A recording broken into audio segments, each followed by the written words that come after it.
1973, many New Zealanders watched with concern as Chile's new military dictatorship imposed wide-ranging social and economic changes. Queremos dar la confianza al mundo entero para abrir las puertas a capitales extranjeros que se deseen establecer en este país. All opposition was crushed as state-owned corporations were sold off. Multinationals took over most of the country's natural resources. Welfare and education spending was cut. Hospitals were privatized. 10 years later, no armed force was needed when a democratically elected government began a similar program of change in New Zealand.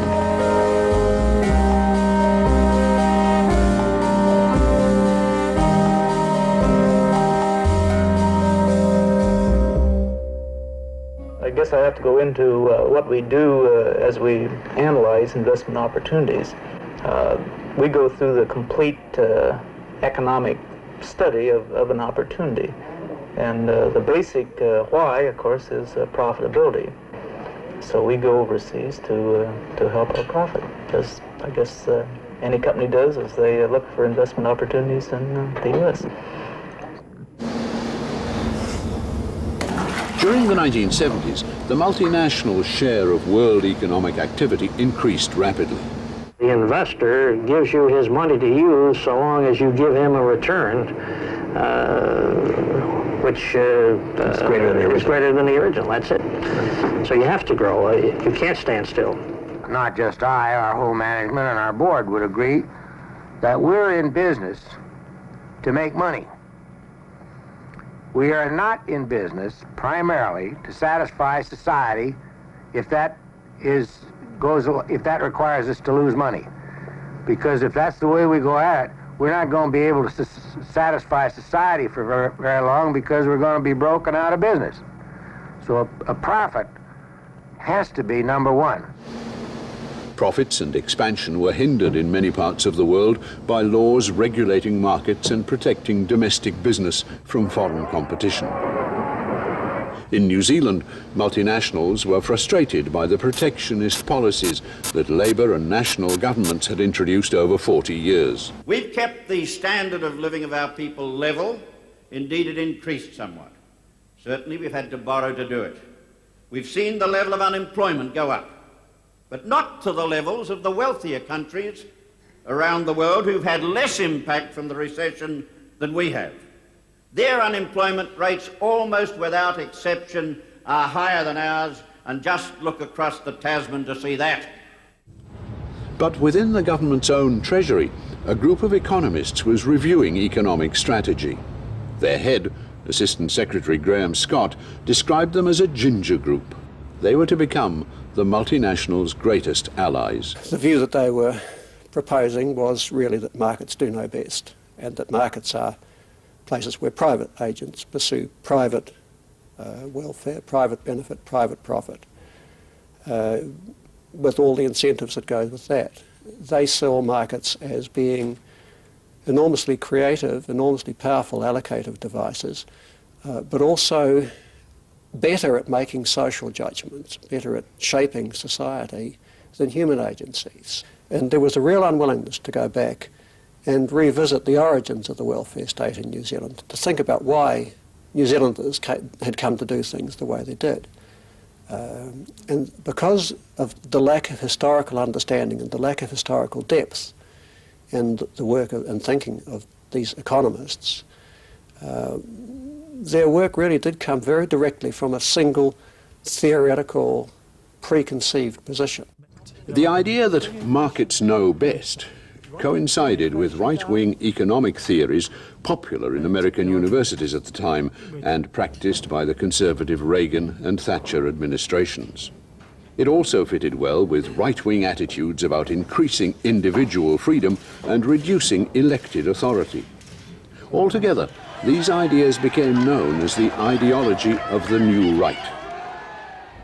In New Zealand, the government's economists had a problem. Their minister, who was also the Prime Minister, didn't like their theories nor their advice. You look at some of the taxes they're proposing.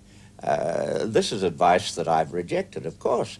I make no apology for doing it. That the workers that we represent... In opposition, the New Zealand Labour Party didn't have a settled alternative economic policy. But one man in the party thought he could find the answer.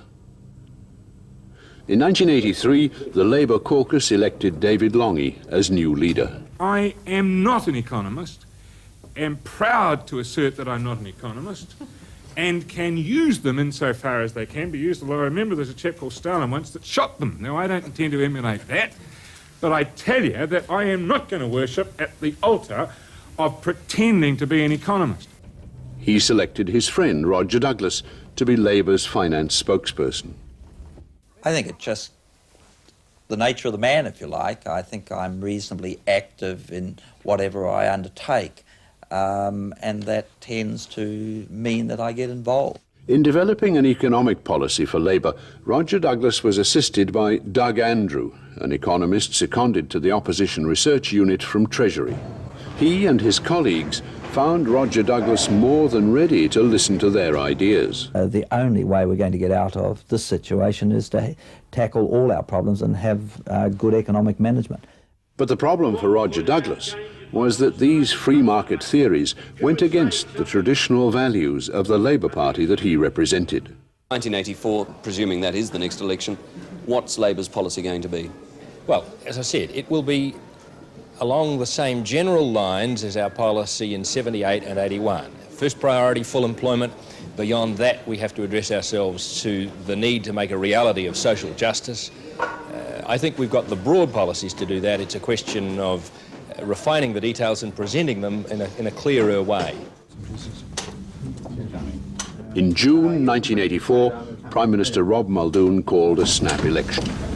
So we've got a date, Prime Minister? We got a date, the 14th of July, which we've worked out at Government House as being the appropriate date. That doesn't give you much time to run up to an election, Prime Minister. Doesn't give my opponents much time to run up to an election, does it? The campaign was short but vigorous.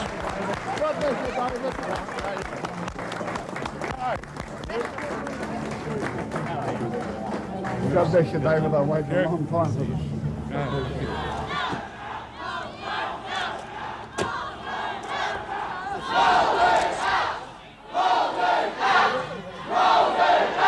Muldoon's dominating manner and heavy-handed control had eroded his popularity. Support had shrunk to a hard core of loyalists. While their minister travelled the campaign trail, the Treasury economists began writing a brief for the man they hoped would become their new boss, Roger Douglas. But this was no ordinary brief for an incoming minister.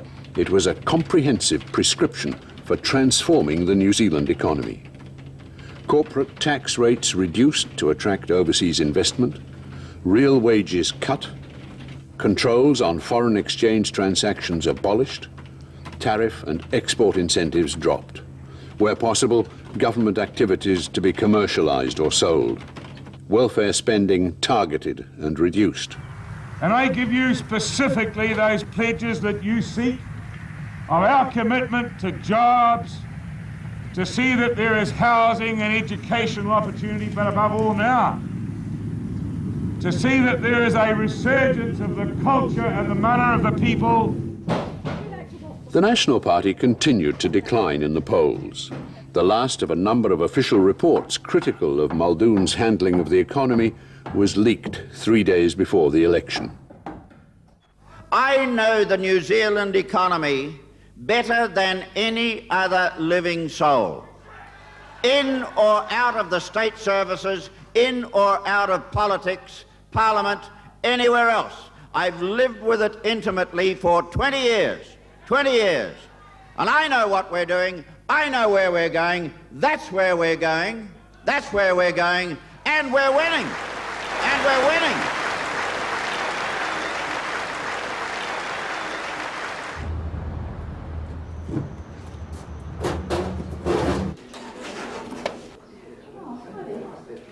Behind me we have a Prime Minister.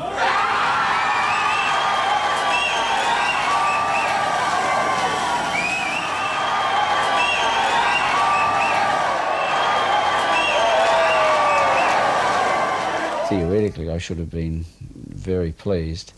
I must admit to very mixed feelings on the night of the election, and I guess I must have had some sixth sense that things were going to happen that weren't going to be all good, but not in my wildest dreams on that election night did I believe they'd be as bad as they subsequently became.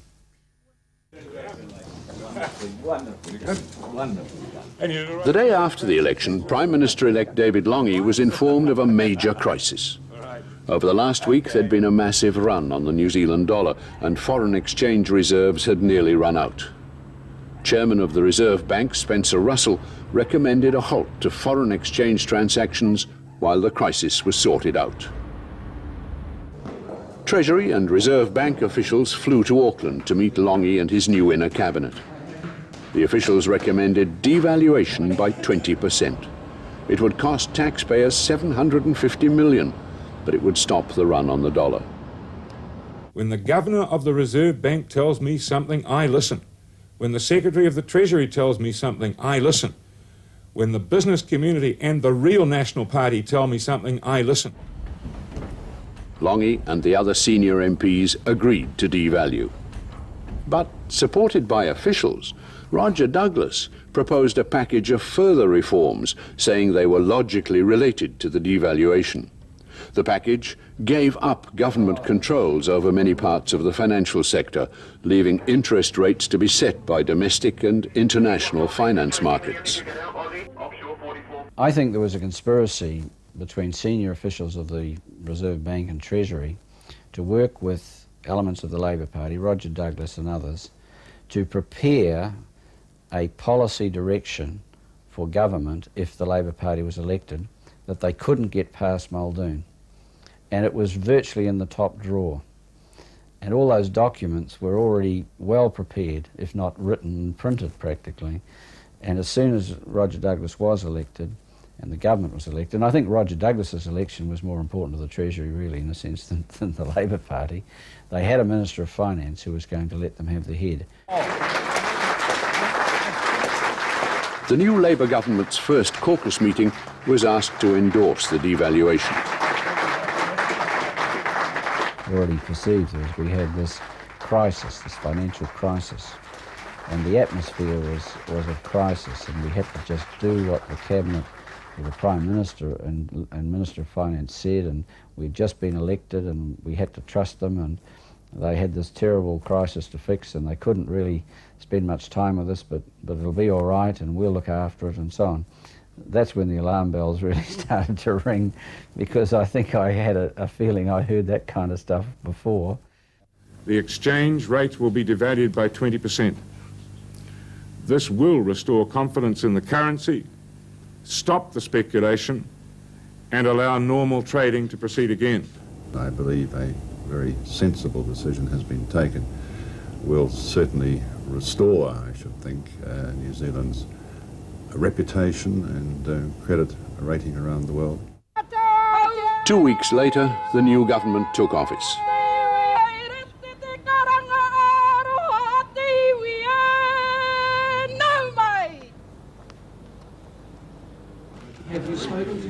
Immediately, he began to implement his program of reforms.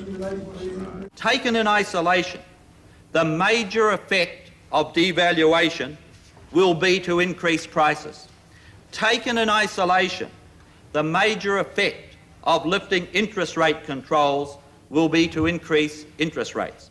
Taken in isolation, a major effect of the reduction in export incentives will be to reduce the profitability of exporters. Taken together, however, these moves will improve the competitiveness of our products, help to increase employment, reduce the government deficit, and so help reduce inflation and reduce interest rates. And we are warning manufacturers that if they put up their prices excessively, that we will consider issuing further import licenses so that they face even more import competition from abroad. It is far better that we start adjusting to changes voluntarily than to have it forced upon us. I believe that we can introduce into New Zealand competent economic management, And I believe that if we do introduce competent economic management, which is going to take a couple of years to show the benefits, then New Zealand can climb back to being one of the richest countries in the world and where everyone could expect an increase in their standard of living. New Zealanders had got some idea of the extent of the reform agenda when Treasury's brief to their new minister was released some months after the election. The economy was still being described as in crisis. This government is asking the people of New Zealand for restraint and cooperation in this grave economic crisis. It would be unreasonable to ask for that commitment from the people of New Zealand without putting all the facts in front of them. The Treasury and Reserve Bank advice had an ideological thrust that surprised university economists.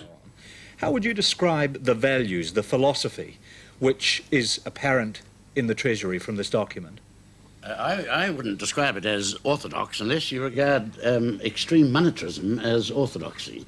I think that, and I agree with Suzanne Snively, one of the great revelations of this report is the extent to which the Treasury has been penetrated, I think is the word, by monetarism.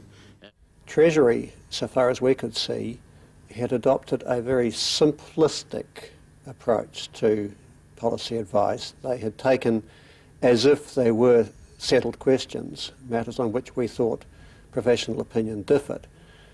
They had a position which we generally identified as monetarist, but not theoretically fully consistently monetarist. It was something of a theoretical mishmash, unified by a general faith in free markets. But I think it's important that, say, the Minister appreciates that there are monetarist views, but there are also neo-Keynesian views of how to manage an economy, and he's getting his advice from a particular perspective, right or wrong. Over the next few months, economists with different views tried to debate the issues and the Treasury solutions to them, but they were outmanoeuvred and outgunned. And it doesn't matter how you measure it, it comes up with the fact, as the Minister said, we've been living beyond our means for 10 years. This has produced some horrible problems which we have tried to solve by direct intervention in the economy, the command economy. It's failed, and now we are back trying something else. And hopefully we'll try a market economy. Thank you very much. It was generally recognised to be unwise to stick your head up and be too strongly critical of the government's position, because to do so was to invite very serious counterattack, really. Institutions which tried to represent alternative points of view tended to find themselves under strong pressure. They tended not to be able to obtain funding. In many cases, government departments, for example, the institutions themselves were in fact abolished. So the academic economists very largely went back to academic discussion. The criticism of Rogernomics would be found alive and well in the common room. It would surface occasionally at Patermister conferences. But a sustained threat of public opposition to Rogernomics did not survive. Roger Douglas announced packages reducing government protection and support for whole sections of the economy in what he called quantum leaps. Roger Douglas's line on all this was that you sort of had to do it to them before they did it to you. And the faster you did it, the less chance there was of opposition. So it wasn't a democratic process. It was a draconian process, almost totalitarian. You just rammed it through quickly because this medicine would never be swallowed voluntarily, so it had to be forced down. The faster the better. Today's decision then to float the exchange rate is a logical progression from all these moves. It will increase the government's ability to manage the economy for the benefit of all New Zealanders. It will increase the strength and stability of policies keeping New Zealand on track for improved future growth. The New Zealand dollar could now be bought and sold freely, its value no longer determined by government, but by international currency traders and speculators. 3 done, sorry, sir. 3 done. Borrowed money flowed into the country to fund more office space and new investment companies. Foreign banks set up shop. I couldn't believe what they were saying to me. They said, we're here to lend you money. Never forget that. We're here to lend you as much as you want. 2 million, 5 million, 10 million, and somebody chipped in, sky's the limit. Any amount you want. Well, I thought they were having me on at first, but they meant it. And it's very, it makes you very dizzy. A little guy sitting there being told that you can have as much as you want, just name it. It is a bit of a giggle, and I think it's part of being a New Zealander and the inferiority complex that goes with being a citizen of a small country. And to go into Sydney and say, right, we're going to own this joint sort of thing, which we do now actually, and we will pass the AMP, I believe, in about 3 months as the biggest property owner there. Next year's Manhattan, and we will go there and encounter a certain amount of scoffing, so it becomes a bit of a challenge to sort of knock them all over, which we will. With many direct controls over the economy abolished, the productive sectors suffered. Jobs were lost, unemployment rose. Traditional Labour Party supporters, trade unionists and poorer working people were among the worst affected by what had become known as RODGERnomics. The ordinary workers were telling the organisers what they thought of the Labour Party, but the union leaders were trying to preserve the Labour Party intact. Margaret Wilson, who'd taken over for me as president, was a buffer between the party and the unions and the government, and she took a lot of the flack for the government and absorbed it. Once you start a series of reforms, one is dependent upon the other. Now, I think the stage we've got to is setting in place the framework, and as I said, now we're in the process of actually implementing it. So that takes a bit longer.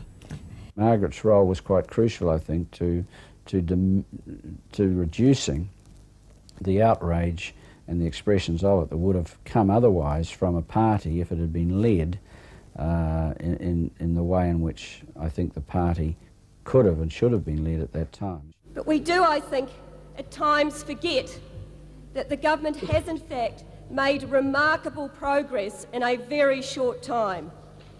It is given then that the Labour Party has long preferred the mechanism of regulation and planning of the economy, it wasn't... Well, union opposition was just as muted as the Labour Party opposition was. The unions felt that Labour was in government, should be given a chance. There was quite an element of trust. So the unions played a positive role in support of the government, most of them, not all of them, and those of us who worked with them were put on the back foot, really, and told, in a sense, to shut up. Through working together, we can ensure that the fourth Labour government will be one of the most significant in our history. Thank you.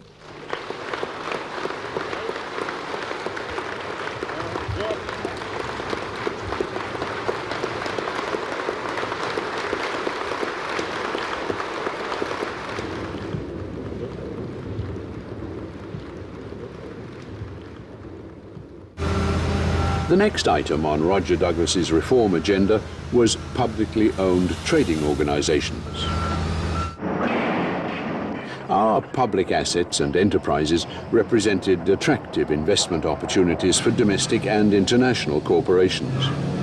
But most New Zealanders weren't interested in selling.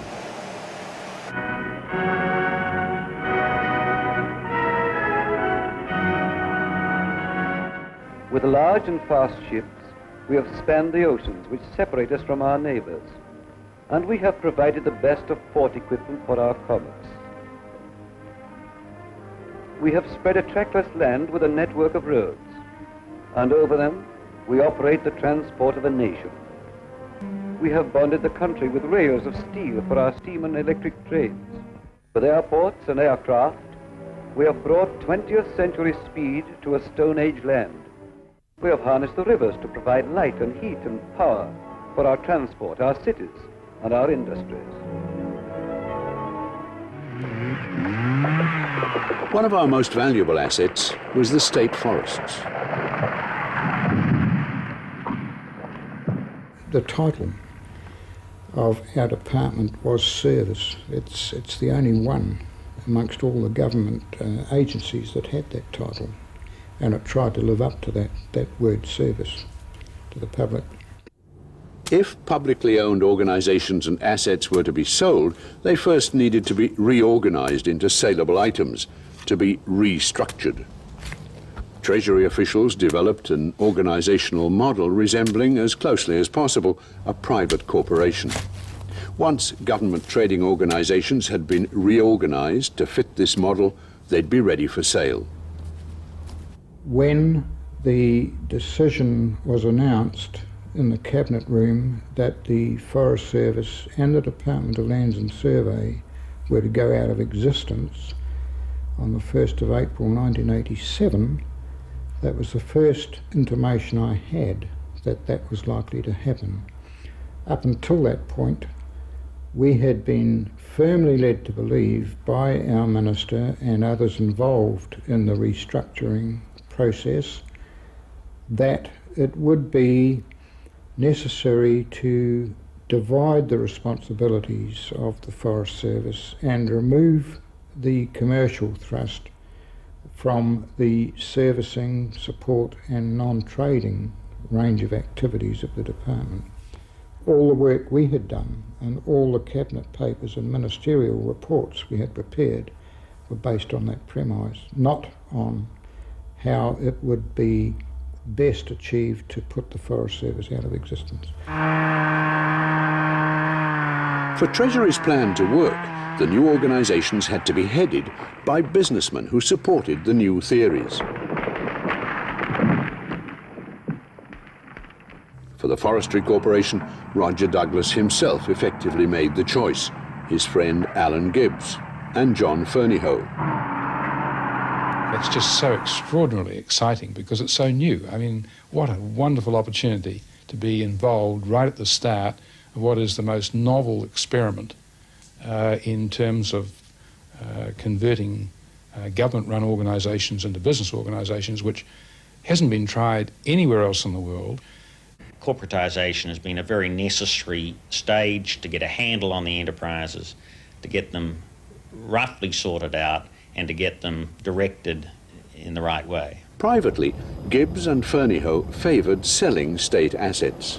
Publicly, Roger Douglas assured the public and his caucus colleagues that they would not be sold. When you came to things like the corporatisation of state services, he ran the agenda on the lines that privatisation was no part of this agenda.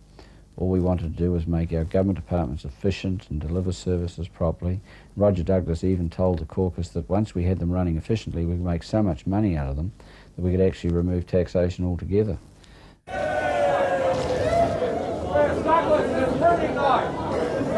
Corporatisation produced massive redundancies. Thousands of New Zealanders lost their jobs. What about our families? Rogernomics was hitting most sectors. Farmers and provincial towns were badly affected. When you're in a small concern like ours, they're not workers. They become friends, and you know, you don't kick your friends in the guts, sort of thing. But we had no choice. The downturn was so quick and severe that we had to do something to survive. What I was saying was that I thought it would be a pity if, in the situation of the present downturn, this led to increased pressures on government to try and provide relief to certain sectors. But if you're going to take a stand, shouldn't you become a politician? No, because I haven't entered the political arena. I haven't told the government what they should do. I have merely expressed an opinion. Which is support of government policies. Indeed.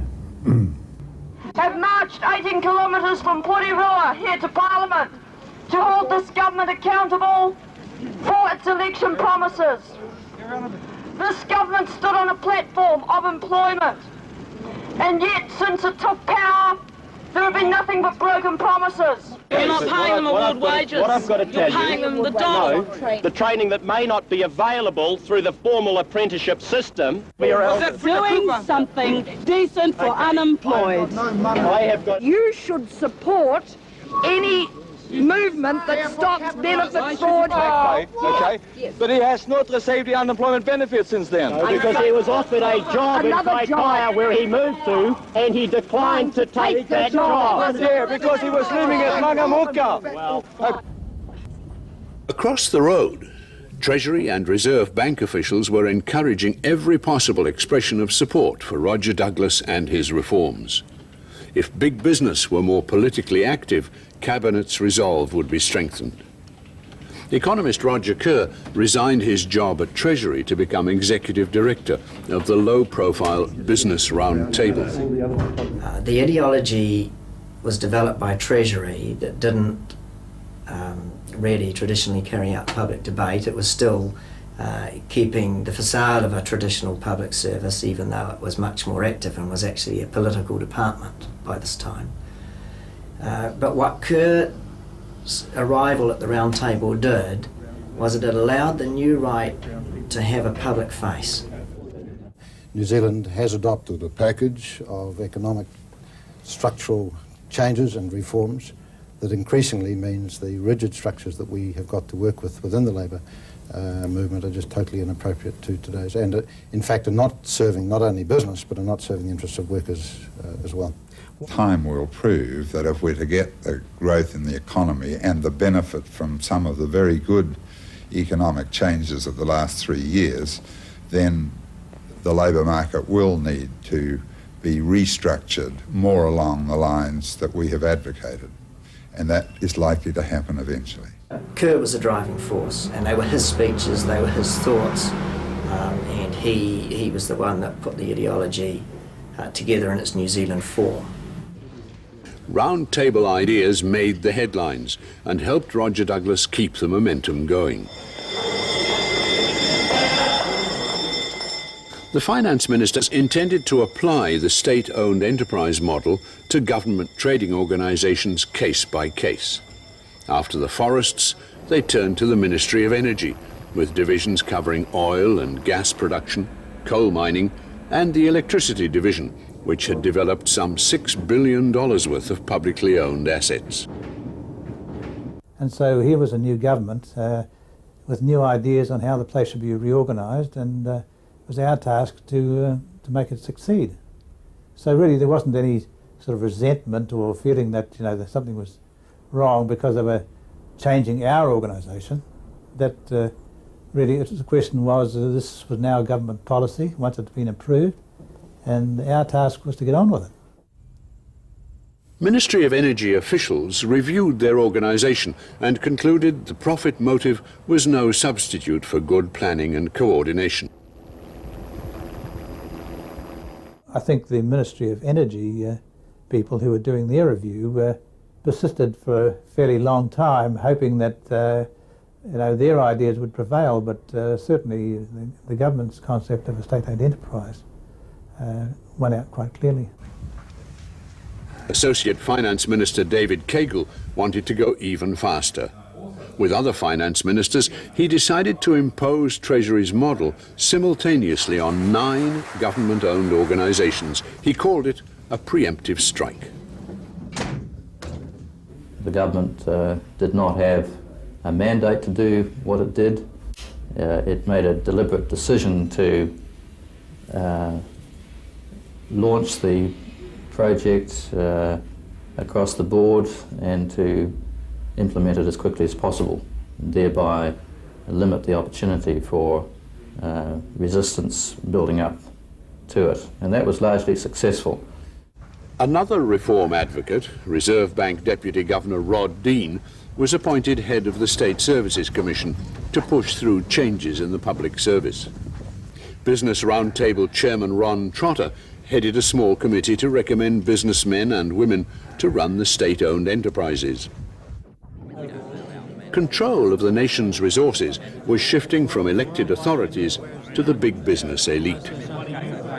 On the 31st of March 1987, while public servants protested outside, the Prime Minister announced the creation of 9 state corporations, including telecom, the post office, coal, electricity and land. 6 months on, the benefits of corporatisation will be assumed. They won't be celebrated, but the pains of the past will be put behind and people will be very positive about their future. But in the rush to set up new state-owned corporations, the rights of Maori over rivers, land and other natural resources had been forgotten. The New Zealand Maori Council took the government to court. Like all ideologues, the Treasury, which was the driving force behind the assets policy, had not considered the wider human and social ramifications of that policy, and they had certainly not considered at all that Māori might use the treaty, or more broadly the rights of rangatiratanga, which predate the treaty, to oppose those policies. So if it was a moment of crisis for the Crown, it was a crisis not in terms of their assumed constitutional authority, but certainly a moment of crisis in terms of what they believed would be comparatively smooth sailing in implementing their policies. A task force was set up inside Treasury to find ways of getting round the delays caused by Maori opposition under the Treaty of Waitangi.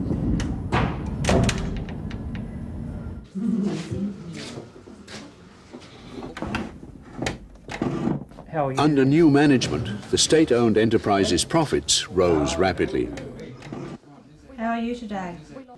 Tens of thousands of people were made redundant. We lost your form, Dennis. Every prior knowledge I'd had of government would lead one to the view that it would be unlikely that politicians would ever let businessmen have a straight go at sorting out a commercial enterprise. I thought it was likely we'd be asked to compromise, we'd be asked to consider the political implications and so on. In fact, that hasn't occurred at any point. After 3 years in power, the Labour Party was losing its traditional voters. But a worldwide boom in share prices and easy credit combined to send the New Zealand share market to dizzy heights. The middle classes felt they were getting richer, thanks to Roger Douglas. He's very honest. He's not intimidated by what people think. He believes that he has the answers. He's pursuing those policies, and I think he's got the strength to take them through. Pop down a bit closer to Mr. Longie's face. David Longie began the 1987 election campaign full of confidence. The opposition National Party had a new leader. Let us throw out the divisive policies of David Longie. Let us throw out the failed economic theories of Roger Douglas. And this government has made its pledge. We addressed the economy in 84 to 7, and we addressed it big. And in 87 on, we are going right into that whole area of social policy, the duty of the state in the areas of health and education to be the dominant funders, the dominant providers.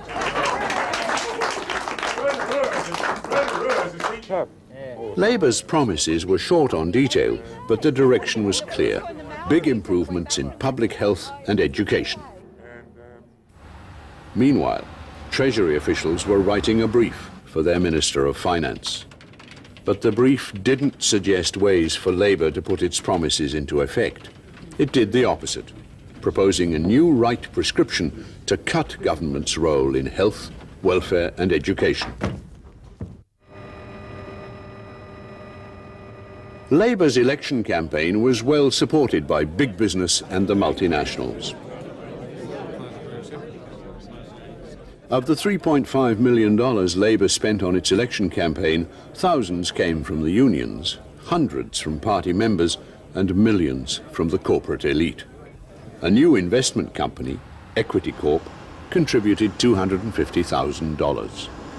It's not so much a political donation to a political party. It was really against the background of the program and the environment in which we were able to work.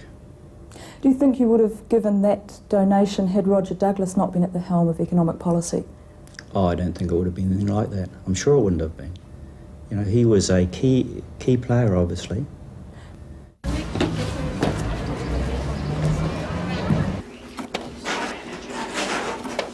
Can I say to you that I find it enormously fulfilling that for the first time since 1938, the Labour movement has been re-elected to a second term in New Zealand Parliament.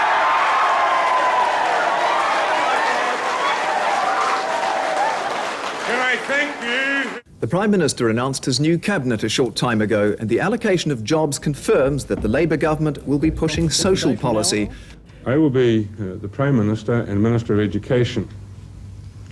The new minister received the usual post-election briefing papers from the Department of Education. There will be readjustments in priorities within education, and I believe there will be readjustments in overall government expenditure, adverse to some interests and favourable to education.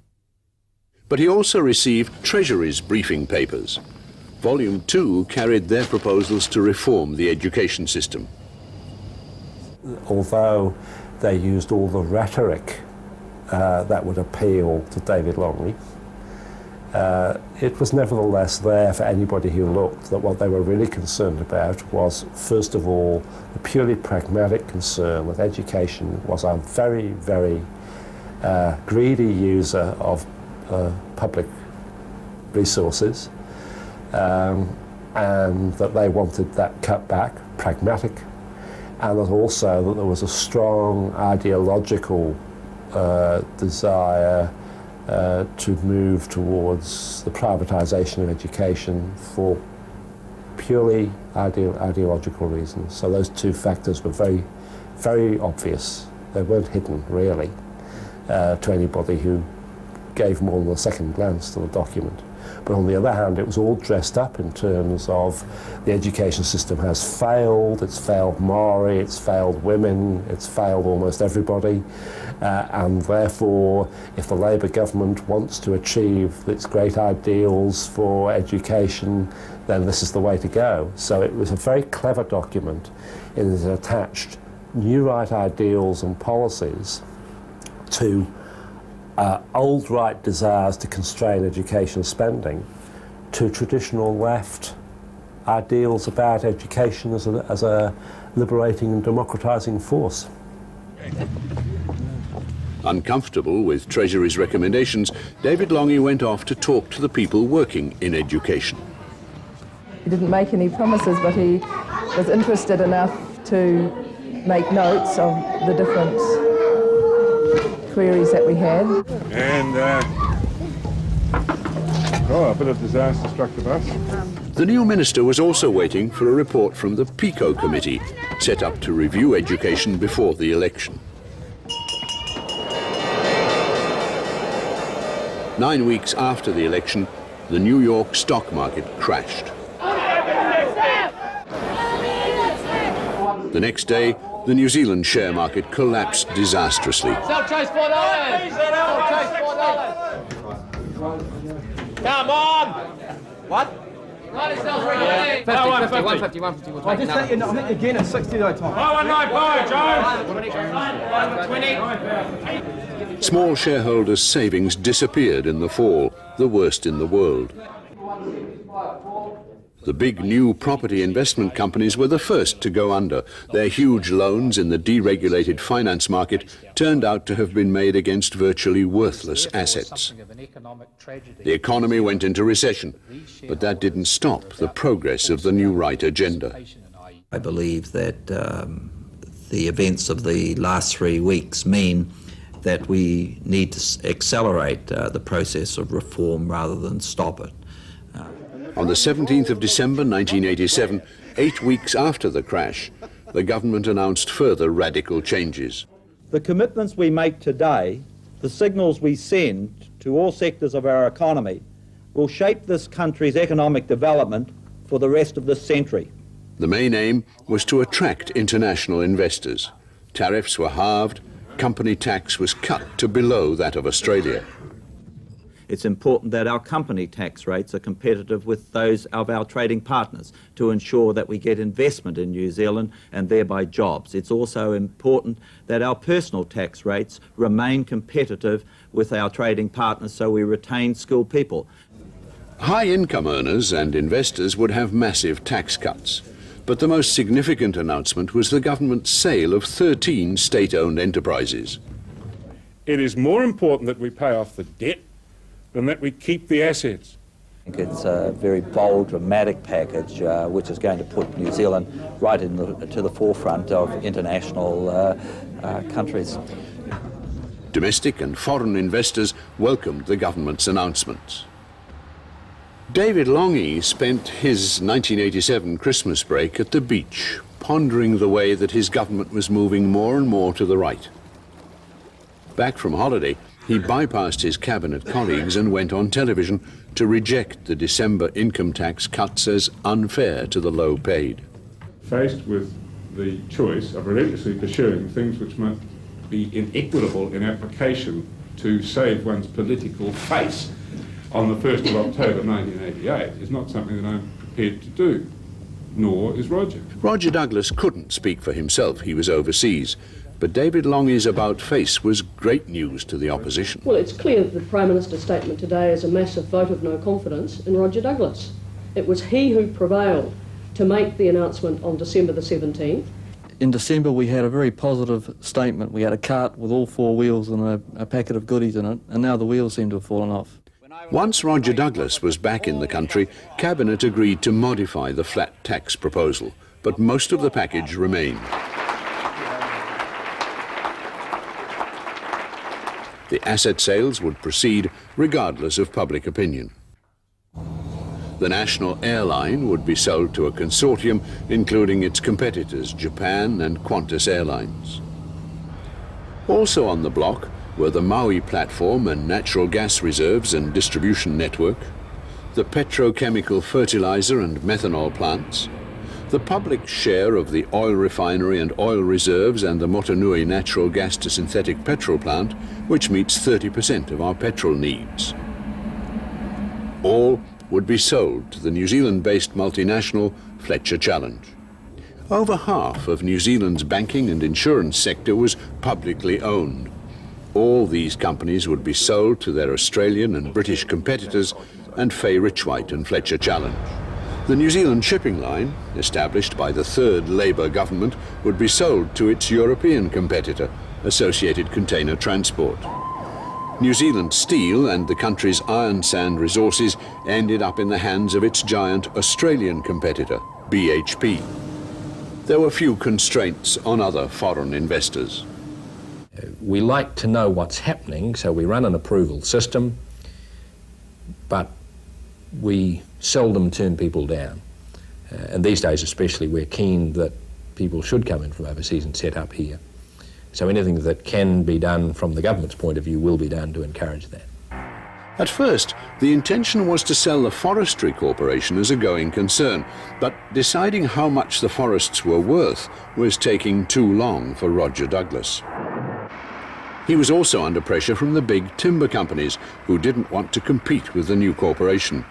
So he decided the quick way to determine the value of the forests and satisfy the timber companies was to simply sell the forests off in blocks to the highest bidder.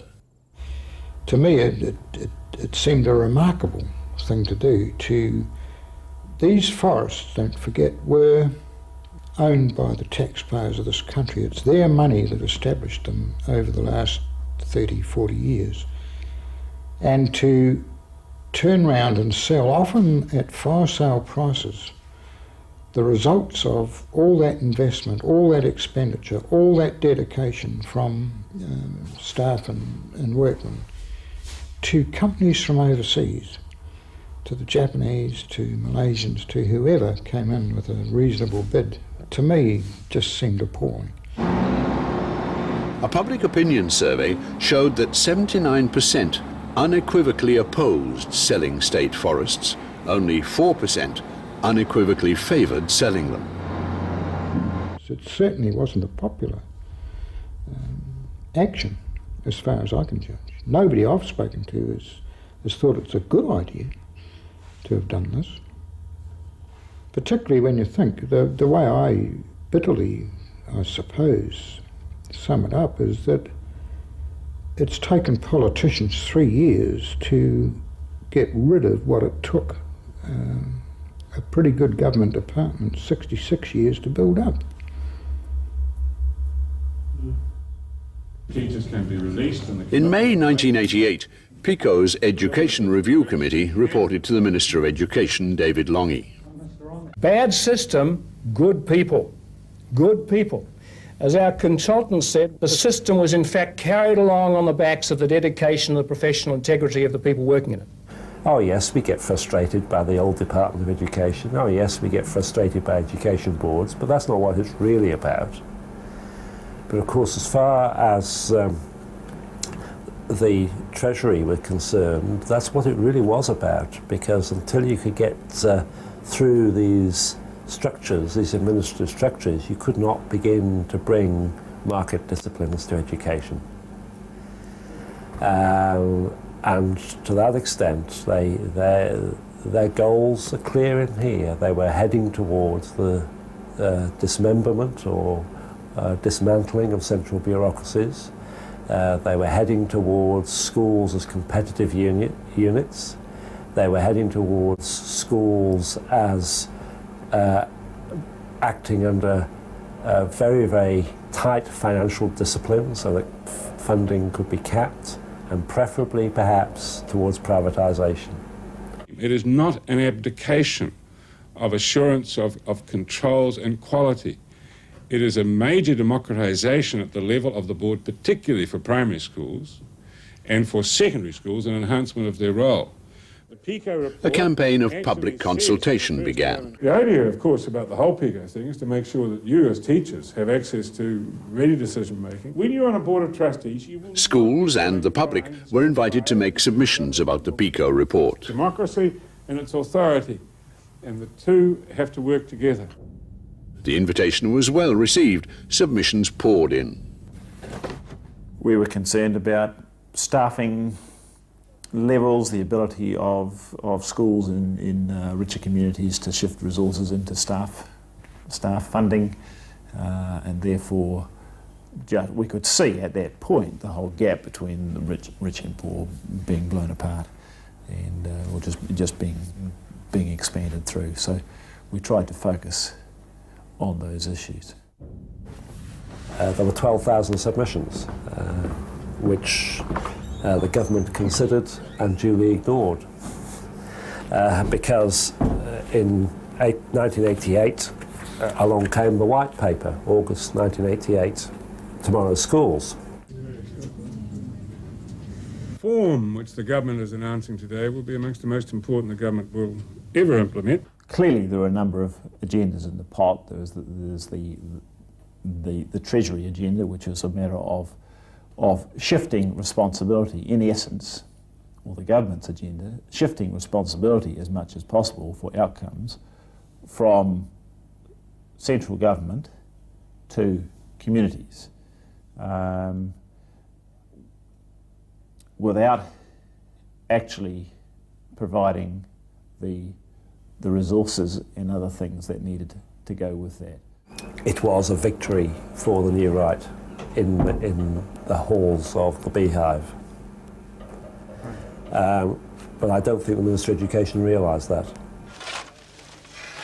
Over time, limited government funding would force trustees to look for money elsewhere, to charge student fees, to seek corporate sponsorship, to advertise for paying pupils. They'd be forced to compete with one another, and so would kindergartens, polytechs and universities.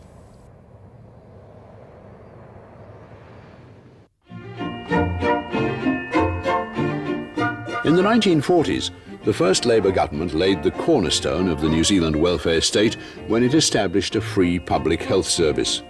It was paid for out of taxes and available to all regardless of wealth.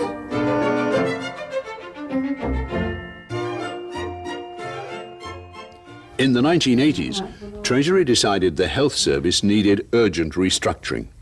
People should pay for their own health care through private insurance. Vouchers would be given to the poor so they could buy private insurance. That wasn't so bad after all.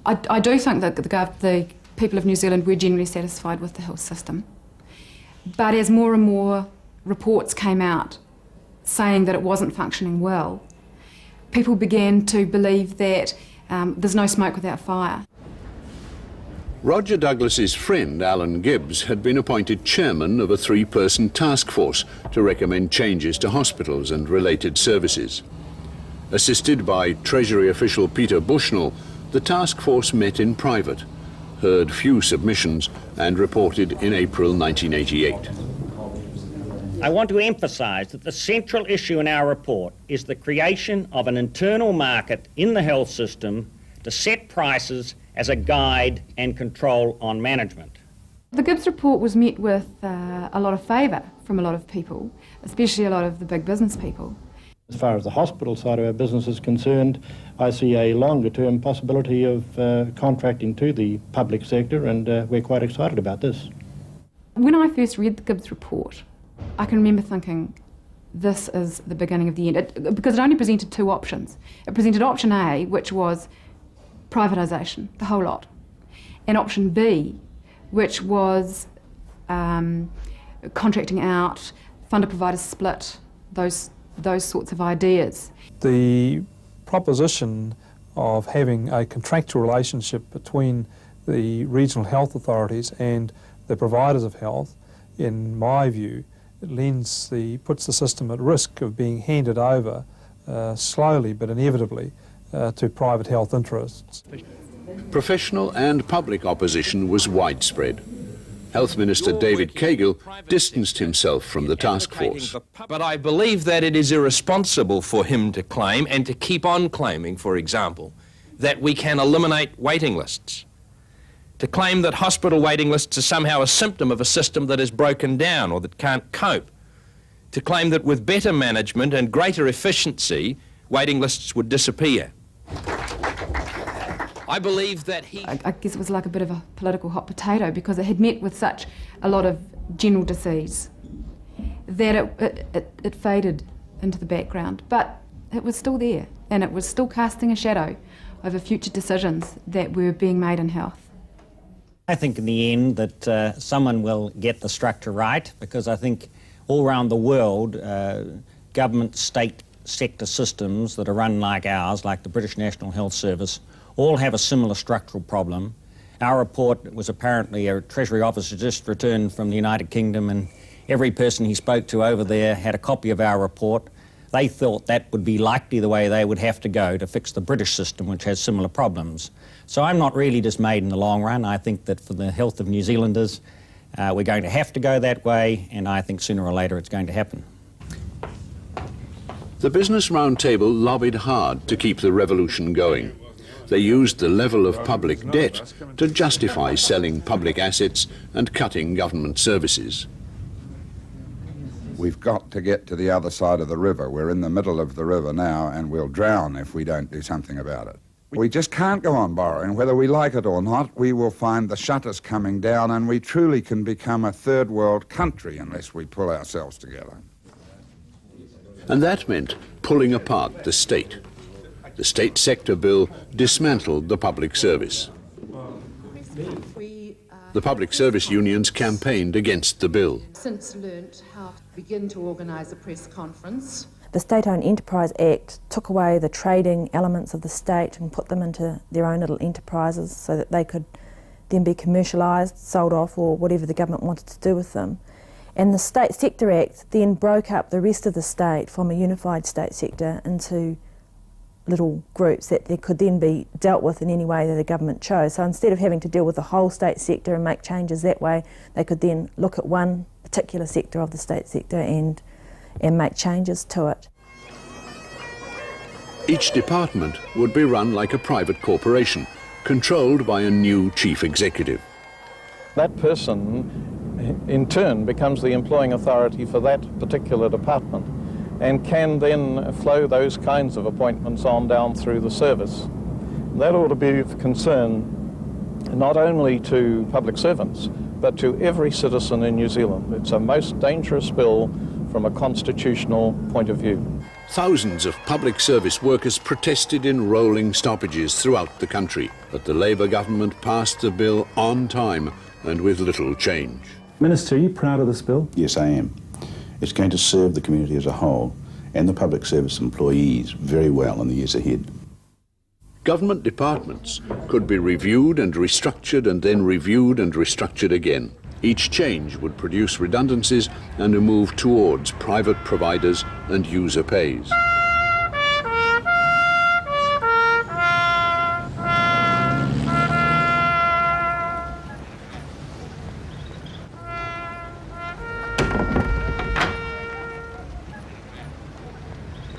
it's leading edge, what I would call leading edge kind of work in terms of the privatization, in terms of an honest assessment of what the risks are to government, and in terms of how risks are accounted for.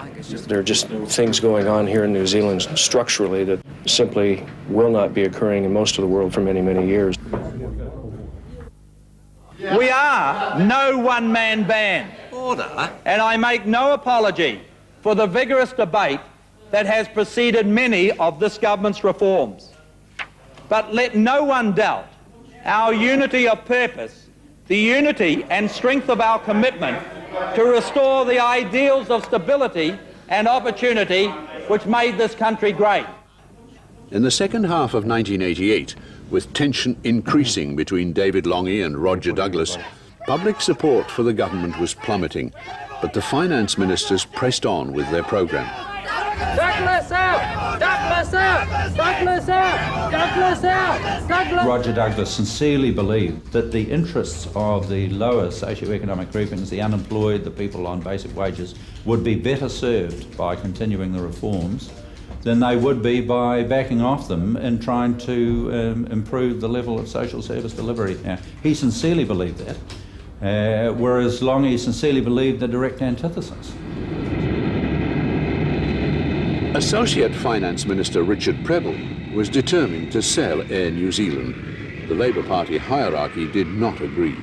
If there is a proposal to lose the majority government shareholding, we'll be putting our case quite strongly that that isn't the commitment that we went to the electorate on, and there would have to be very good reasons for us to then change that commitment. I would expect that we will make a decision definitely on this side of Christmas. A decision on who will get 35%? We'll make a decision on the future of the whole airline. There was no sign that that there was anything improper here. It was just politically very unacceptable to the Labour Party, who in this case backed Lange and said, you know, to Lange, we want this process slowed down and we want to be consulted. So the pressure built up and built up and built up, and Prebble in fact did have the majority support of Cabinet. The Prime Minister couldn't slow this process down by using his position as Chairman of Cabinet because the Cabinet itself was going with Prebble.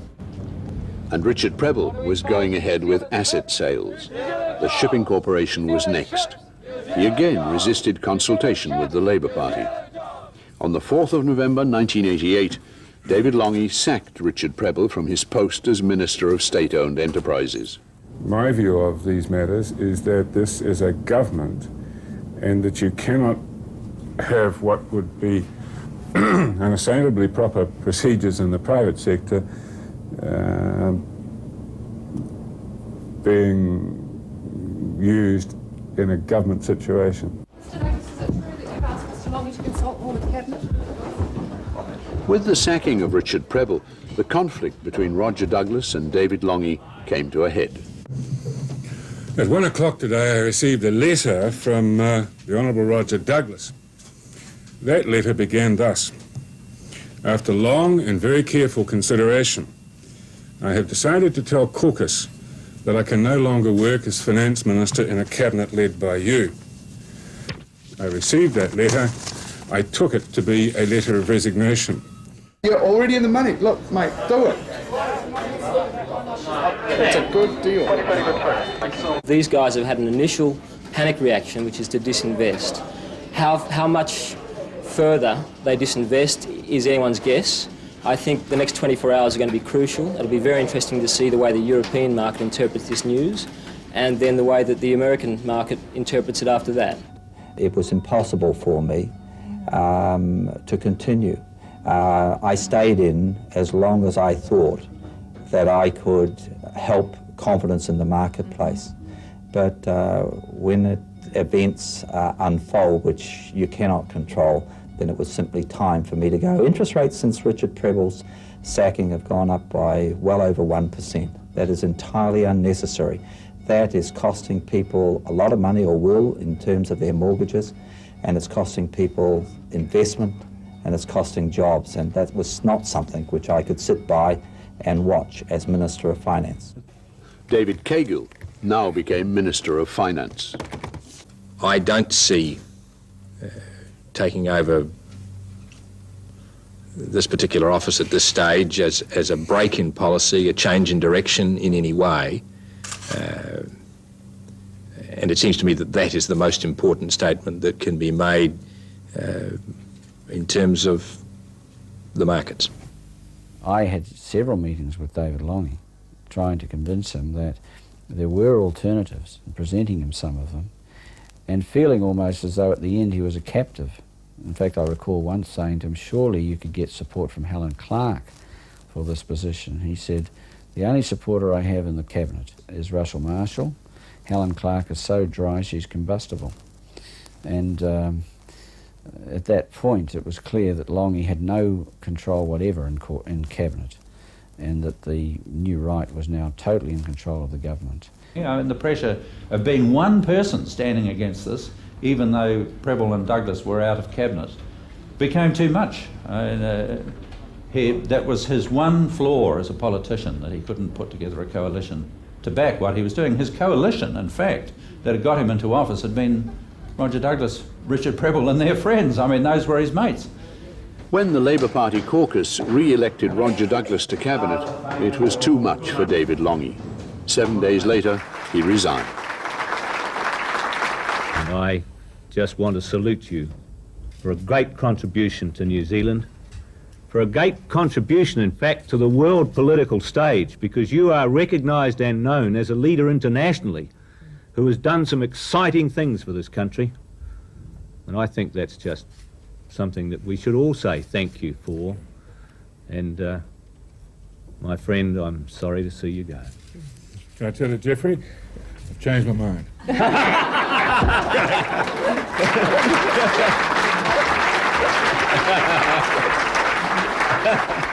New Prime Minister Geoffrey Palmer kept Roger Douglas out of economic policy, but with little chance of re-election, the government continued to implement the new right agenda. Richard Prebble was reappointed and told to sell more state assets. We're here today to announce the sale of Telecom Corporation of New Zealand and to introduce the partners who will be guiding the company in the future. The sale to an American-led consortium was opposed by 96% of New Zealanders. Promises safeguarding the community's interests were engraved in stone tablets made of plastic. I'd like to thank the Treasury and the advisors to Treasury, Butler Wilson and CS First Boston. Today, ladies and gentlemen, I want to share with you National's economic vision. This really is a very proud day for the National Party, and we're just so thrilled that so many of you have made it your business to travel to be here today. A general election was due in November 1990. The National Party knew it could win. Checkbooks are always open for political parties, so long as they get the things right. You know. The goals by themselves are very specific. 3% growth, we haven't attained it, is very specific. Halving unemployment is very specific. Balancing the budget is very specific. They were looking for somebody who had an agenda, a plan, an ideology. And of a pretty talentless caucus between 1987 and 1990, there was really only one person on the economic front who had that agenda, and that was Ruth Richardson.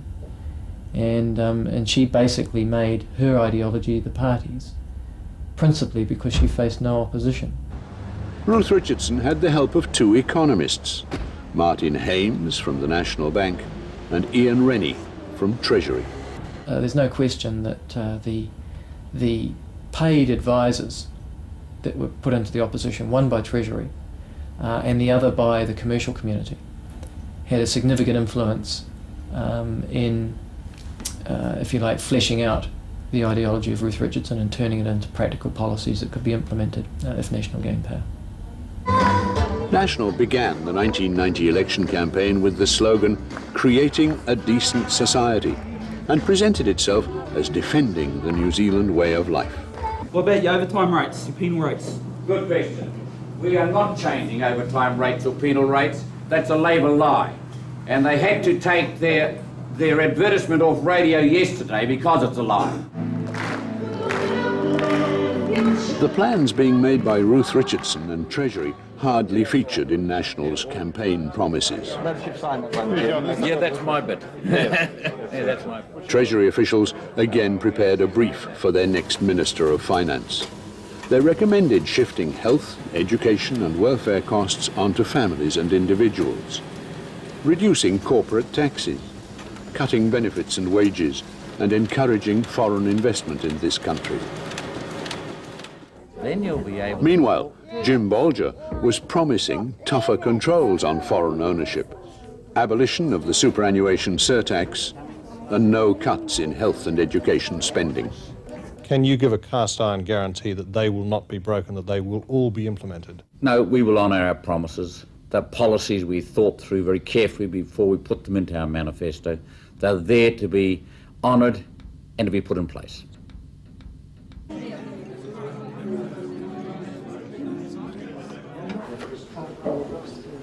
The 1990 general election offered New Zealanders a choice between National and Labour, now led by Mike Moore.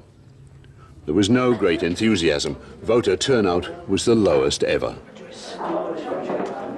As expected, National won a huge majority. But here is Jim Bolger. Look at the media huddle around him. I'm staying well out of that. He's going over to the phone to pick it up. Mike Moore's been waiting for a while. Thank you, Mike, and as you say, the result has been, it's substantial. Right beside him, as soon as Mike Moore conceded, a couple of Treasury officials had been driven, apparently, on that particular day, to Tikawiti to brief the Prime Minister on this crisis that had accompanied or had been brewing in the background, away from public gaze. And they came to Jim Bolger on election night and said, Prime Minister, we've got something we really must urgently tell you. And according to the Prime Ministerial aides, Jim Bolger and the aides said, you've got to be joking, sport, now's the time for partying.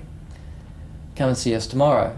And sure enough, there they were, in their suits, a couple of them, in their dossiers, and very early on Sunday morning they briefed the Prime Minister at his home in Tikawiti as to this crisis. That basically the Bank of New Zealand was on the verge of collapse, that there had been a considerable blowout in government spending, absolutely unaccounted for in terms of the budgets. And I can remember the Prime Minister must have obviously been quite shaken by this, this news.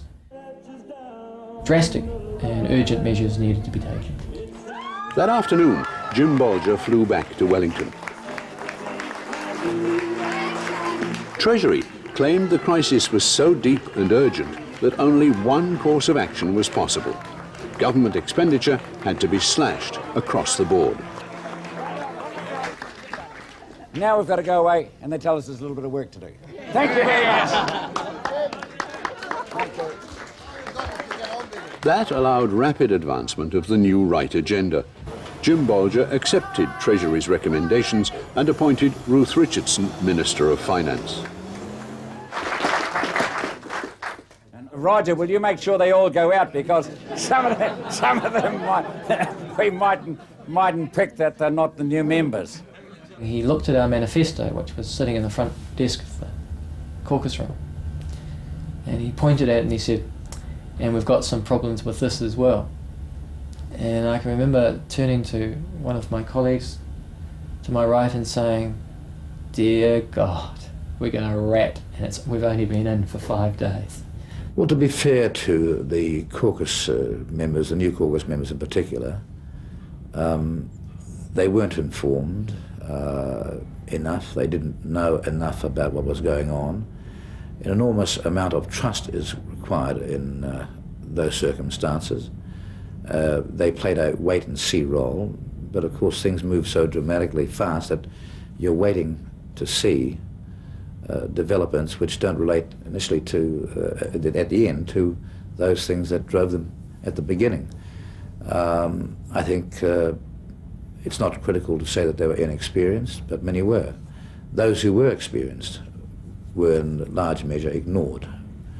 $640 million was lent to the Bank of New Zealand to save it from collapse, and the new government began cutting expenditure. It's a bit murky. A bit murky like this announcement. On budget night, the table to surplus, that is the government's cash position, was projected to be $4.989 billion in the financial year ended 30 June 1991.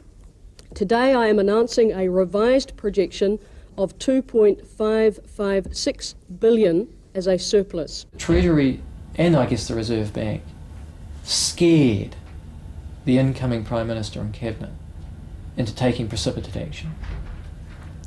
And it was action that Ruth Richardson was quite happy to take. After all, it ideologically suited her and it suited ministers like Upton and Luxton and Williamson again. But there was no question that Bolger and Birch, who were meant to be holding the strings on Richardson, in the same way I guess that somebody walks a dangerous dog on a leash, there was no question that they felt the situation was so urgent that the dog should be unleashed. So it was. Over the next few weeks, Ruth Richardson and her Treasury advisers told the new ministers about the large cuts they wanted from most government departments. They wrote, as had become the case, all of the economic advice to all of those other ministers. There is no, after Labor, there was no contestability of advice. Treasury gave the sole advice, and any alternate opinion had to come from outside. So that would include, say, education, That's right. health, whatever, All of social. The whole lot. A lot of people make the claim that Treasury is too powerful. And I think that what they fail to realise is that this is a very contestable business. Everybody has the ear of ministers, from interest groups that are able to pour a lot of money into getting advice from all sources, through to the constituent who writes a letter to the minister. And in that sort of environment, it's the power of the ideas and the analysis that counts. So if governments listen to you, it's because you've got good ideas and you can back it with solid analysis. Mr. Speaker, the government has prepared tomorrow's announcements in view of the disastrous state of the New Zealand economy which we have inherited. Without exception, all the key indicators on economic health are looking bad. 6 weeks after the election, the government announced its first economic package. Sickness benefits for solo parents were cut by 11%. Widows' benefits were cut by 17%. The dole for adults under 25 was cut by 25%. Charges for doctors' visits and medicines were increased. The public health system would be reviewed, education spending was cut, and further reports commissioned. The welfare state was being redesigned. Basically, if you move with enough speed, as they had, for that December 19 package, you can get away with it. But what's very clear, though, is that the December 19 package was written long way before the 1990 election. It wasn't prepared after the election. It was probably in full preparation in August, September, before the election. People are already struggling to survive just with the basic necessities of food, going to the doctors, things like that. So those things, which are the necessities which people can't meet now, are going to be put even further out of their reach. Beneficiaries are going to have $1 billion less to spend next year. That's $1 billion less spending in the shops. That's $1 billion less production. That's $1 billion less employment. Lower benefits were necessary for the next step in the New Right programme, reducing labour costs by cutting the pay packets of unskilled, low-paid and young workers. One of the major reasons why this government has had to face up to doing the things that we announced is that we need to create the gap between work and welfare. Yeah, signed and sealed. One copy for you, one for me. The second measure to cut labour costs was announced by the new Minister of Labour, Bill Birch. The Employment Contracts Bill completely rewrote New Zealand's industrial relations law. It is policy which is developed to suit the situation in New Zealand, and it is the result of several years' work.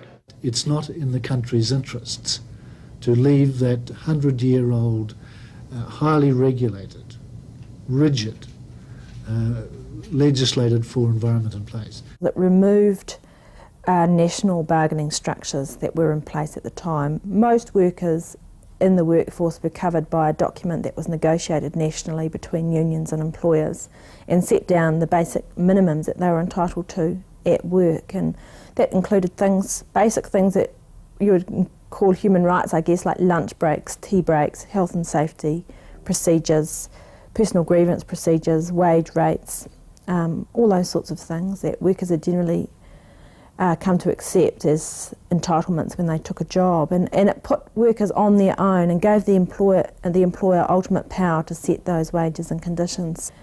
The extent of the proposed reforms amazed the nation. The words trade union weren't even used in the new law.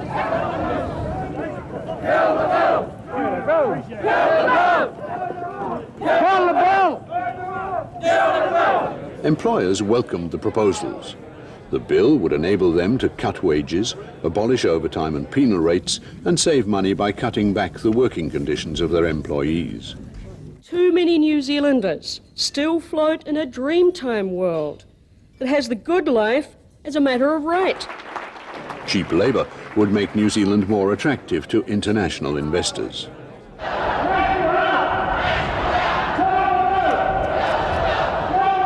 There were rolling strikes, stoppages, rallies and marches throughout the country. Submissions were made to the Select Committee and to government.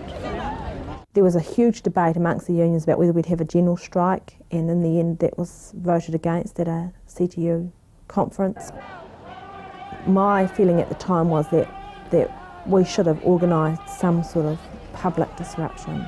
That sort of thing could have been done and wasn't done, and it wasn't done because we had been weakened under the Labour government and we lacked that really strong leadership and direction. He wants us to get into government! The legislation was passed on schedule. It was even tougher on workers and unions than originally proposed.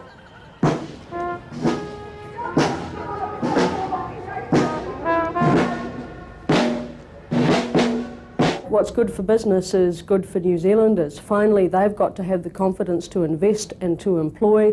Their bottom lines are being pretty bashed around at the moment, and yet at the end of the day, it's they who will be the ones that prosper from the lower interest rates, from the better employment laws, from a government that's living within their means. We're doing this finally for business confidence and for jobs. This is where we're going. This is step one, this is step two, this is step three. You don't need to think. Got it all mapped out and we'll get to here.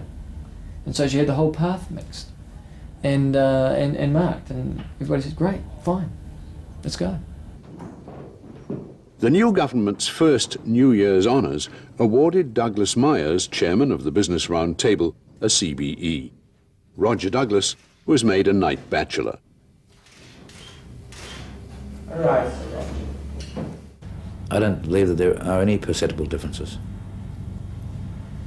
The approach was the same. The key elements were the same.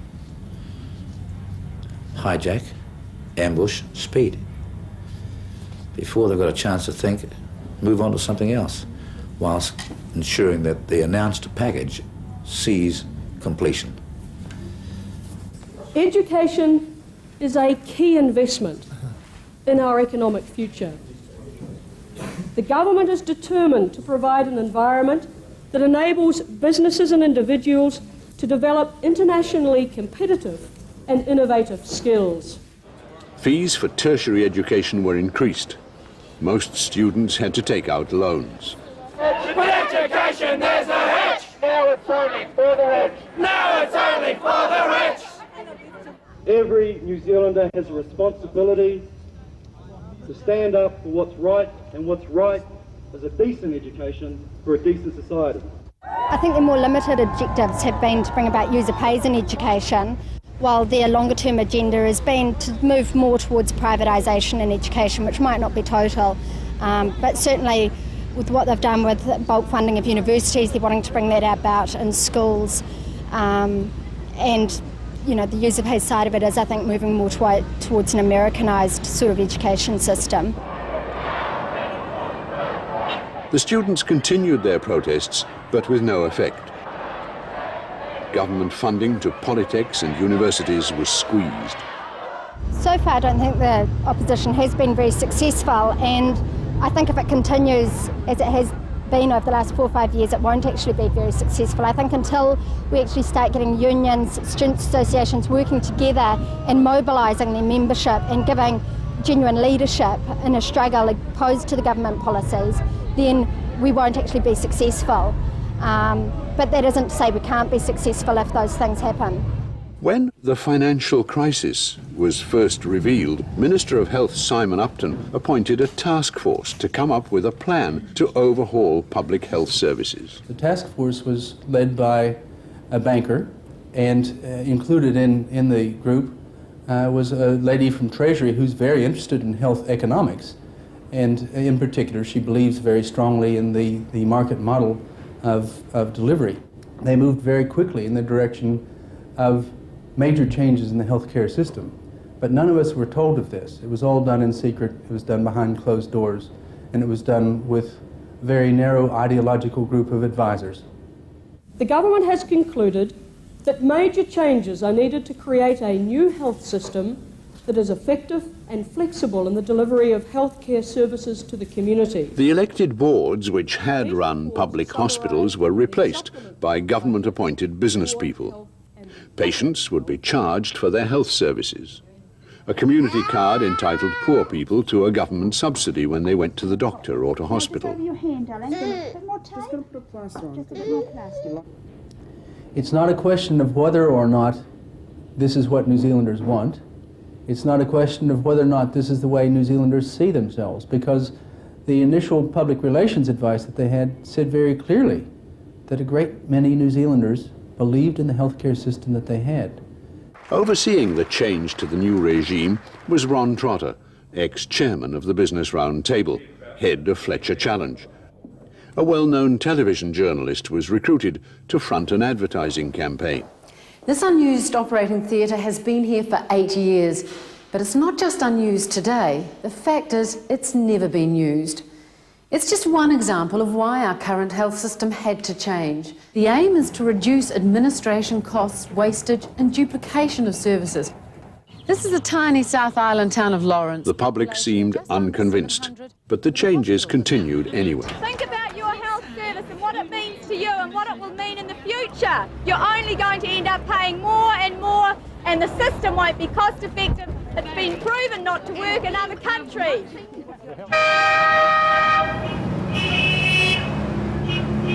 Some charges were reduced, but the user pays framework remained. So the process is intact. Everything is quite capable of moving towards a private healthcare system, similar to what is the primary source of the management of the healthcare system in the United States. As government expenditure was tightened, private health insurance boomed. Public hospitals sold advertising space on their buildings, and American multinational hospital corporations came looking for investment opportunities. The national government completed most asset sales begun by Labour, but retained the Housing Corporation, Electricorp and the railway system. But soon that, including the rail ferries, was sold to an American company and Fay Richwhite. I think everybody stands to gain. It's one of those transactions that I really think is a win-win-win. It was win for the New Zealand public when the Crown sold New Zealand Rail. I'd like to think, like every other good transaction, it's a win for the new owners, but in the long run, the New Zealand public will benefit from an improved railway network and operation. With most national assets sold, attention turned to the investments built up by regional and local body ratepayers. The people of Auckland, and I think of New Zealand as a whole, have felt deeply betrayed by the process of privatisation. And it's an emotional thing as much as a rational thing, and there's nothing wrong with it being an emotional thing. People think that over generations we've built up assets in this region, and nationally too, which are ours, our taxes, our work, our effort. In Auckland, The plan was to privatise the port. The government passed legislation putting the sale in the hands of the Auckland Regional Council. Any decision to sell any part of the Port of Auckland is in the hands of the people of Auckland. It is not being forced by the government. Soon, Aucklanders voiced their opposition. Sovereignty, what does that mean in our country? You tell me. I think it means hanging on to assets that if they're that attractive to foreign investors, why don't we make the most of them? Kare rātou e tino mōhio I te tino hōhunutanga o enei kaupapa, e pāne ki te iwi Māori.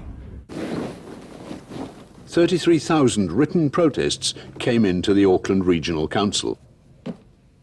What right have they got to sell accumulated public assets to get themselves off the hook? It doesn't belong to the Regional Council or this government. It's the property of the people of Auckland who built that port and worked hard to see it the success that it is today. The Regional Council voted against privatisation. The country's largest port remained in public ownership. In local elections, the newly formed Alliance Party won a majority on the Regional Assets Trust. The government itself has kept out of it. And I think they just didn't want to fight. They'd set this thing up, it hadn't worked out the way they wanted. It was meant to sell these assets and then it got a majority elected who wouldn't do it. Auckland's port, bus company, rubbish trucks, water and sewage system remained in public ownership. But other communities lost their assets.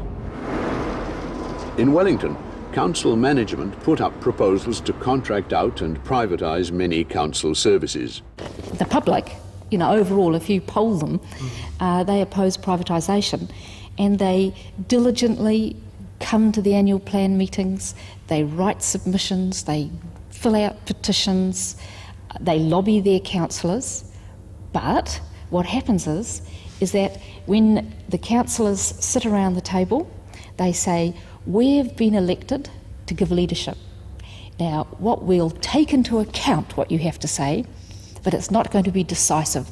I finally, the councillor, will make the decision.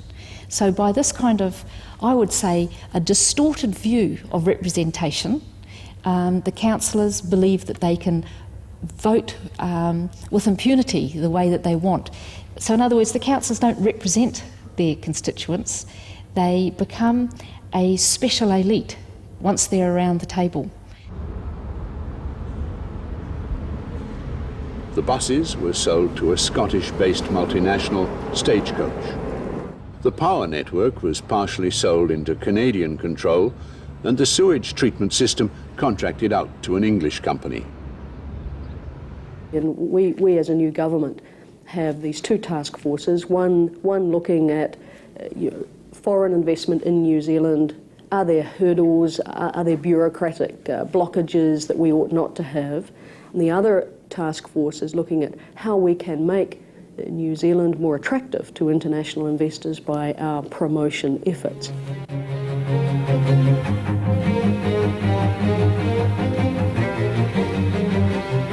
Aotearoa, New Zealand. Behind the veil of South Pacific beauty is an expanding economy, well prepared for the 21st century. Now highly competitive after a decade of reforms, New Zealand invites international partners to share in an exciting business future. Supportive government policies provide a commercially transparent environment with no hidden costs. There are low interest rates and inflation restrained by law. A freely convertible currency with no restrictions on transfers. Equitable taxation without levies on capital gains. New Zealand, the profitable partner.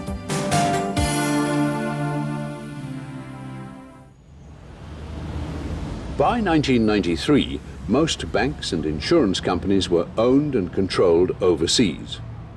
The whole telecommunications sector was in the hands of foreign multinationals. Foreign ownership of manufacturing had increased. The forestry sector was almost entirely controlled by multinationals. foreign holdings on the New Zealand Stock Exchange had increased from 14% in 1984 to almost 50% by 1992, and the half-dozen companies which could have been described as New Zealand multinationals, like Brierley's, Lion Nathan and Fletcher Challenge, were now classed as foreign-owned. Not only, Richard mentioned that you've been strengthened by us joining you, but I think we've been strengthened by having you joining us. And I'm really looking forward to the relationship, and welcome to the RAEWYN family.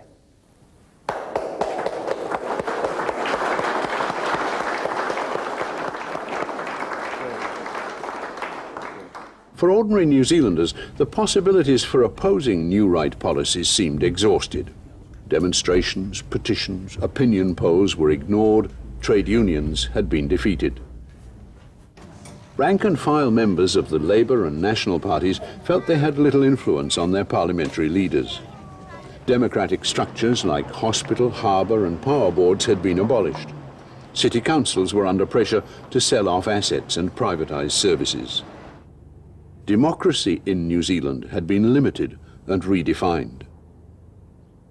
Some individuals in the corporate business sector have been considerably empowered by the events of the last 10 years. But I would guess that 90% of the population of New Zealand has been thoroughly disempowered compared to the influence and effect that they could have on their economy as it impacted on their daily lives in previous decades. We ran what was essentially an insulated economy. We did that for very good reasons. It was one of the instruments we used to achieve control over our lives and to achieve the sorts of social ambitions that most New Zealanders wanted. Some of the options we used may or may not be any longer available for one reason or another, but many of them are. We've simply abandoned them for ideological reasons. One of the consequences of that, of course, has been the thorough interpenetration of the New Zealand economy by large transnational corporations. Many New Zealanders will find, as a result of that, of course, that it will become increasingly difficult to achieve their social ambitions because they will have no means of controlling those organisations, and those organisations, of course, have no interest in the social infrastructure of New Zealand. Probably many of their boards of directors are not even entirely sure where New Zealand is. So why should they give diddly squat about it otherwise than as a set of sub-accounts to a large transnational corporation? The new right owed a large part of its success to an electoral system which always gave either National or Labour a clear majority. Frequently called an elected dictatorship, first past the post had given key ministers the control they needed to introduce their reforms. No symbolism in the fact that it's Guy Fawkes Day that we meet. Listen up, you fudges! Enough is enough! We've had it up to here with your two-party stuff. You're sitting pretty while we go down the drain. Let's have MPs so our votes are not in vain. Thank you. In 1992 and 1993, there were two referendums on the electoral system. In the first, voters chose between first past the post and a range of proportional representation systems. In the second referendum, the choice was between first past the post and the preferred alternative. They thought, no one's going to vote for this, don't be ridiculous. We'll throw them a bone of a referendum.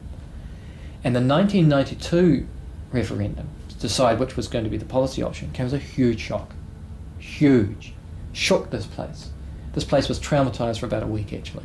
Coming back here and seeing, my God, they hate us. They hate the system.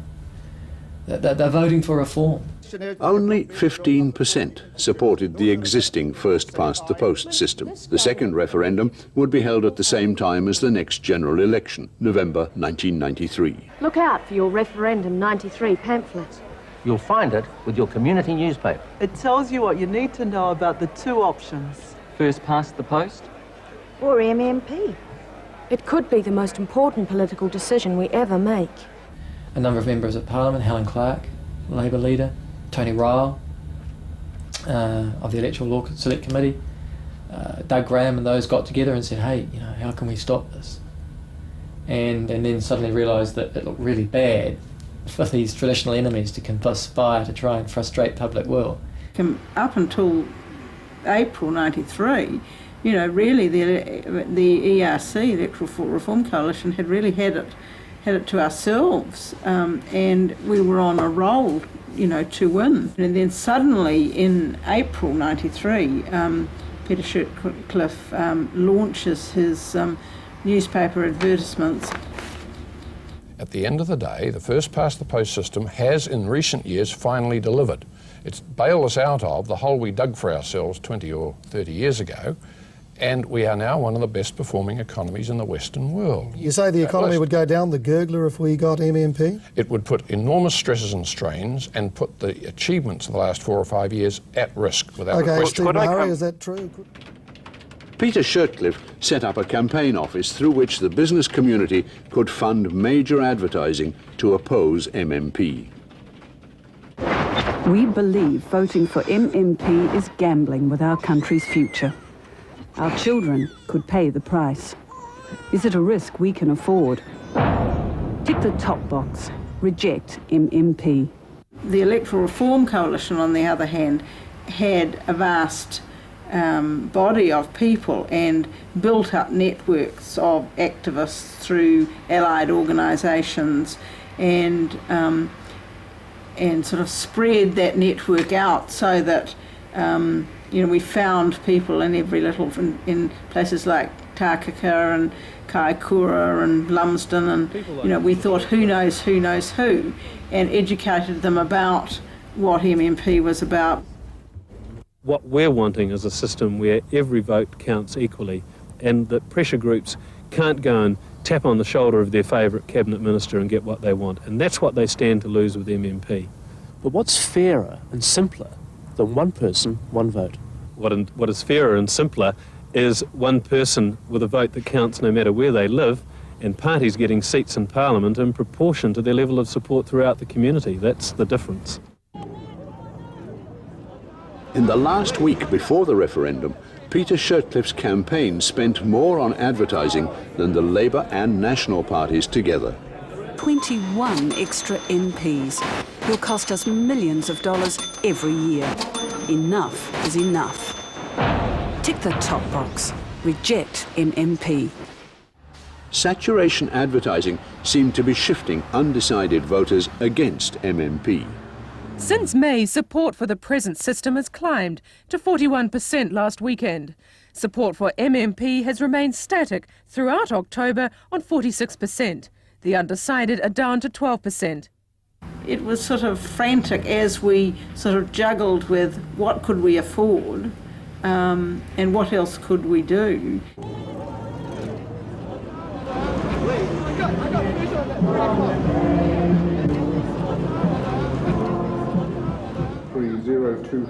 Election day produced a good turnout. This was expected to favour MMP. Just put a tick in either of these circles and one tick on that page. In the general election, the choice was between National and Labour, with maybe 2 or 3 seats going to third parties.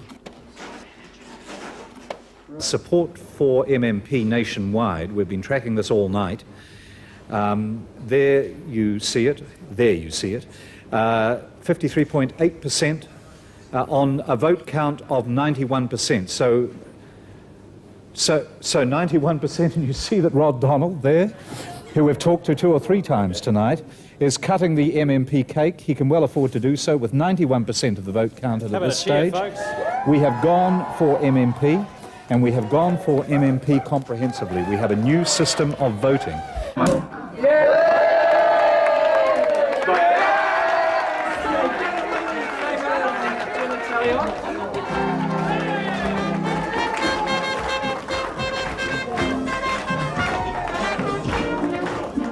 I think the tremendous result tonight, of course, is MMP, because the history of this country...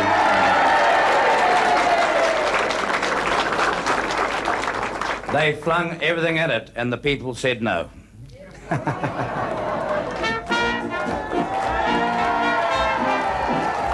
And the National Government and the Labor Party will have to get their head around the fact that they no longer own Parliament, the people own it.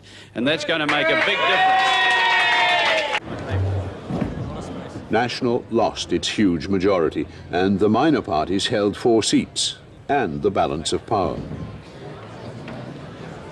What New Zealand very, very much needs now is stability, so that those who are interested in New Zealand, whether they be existing investors or potential investors, do not take fright. That's in everybody's interest, no matter who they voted for across New Zealand today. Next morning, Treasury officials arrived at work early and began shredding documents.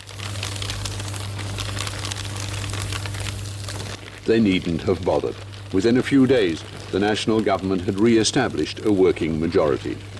For the time being, the interests of international investors and multinational corporations would continue to reshape New Zealand society.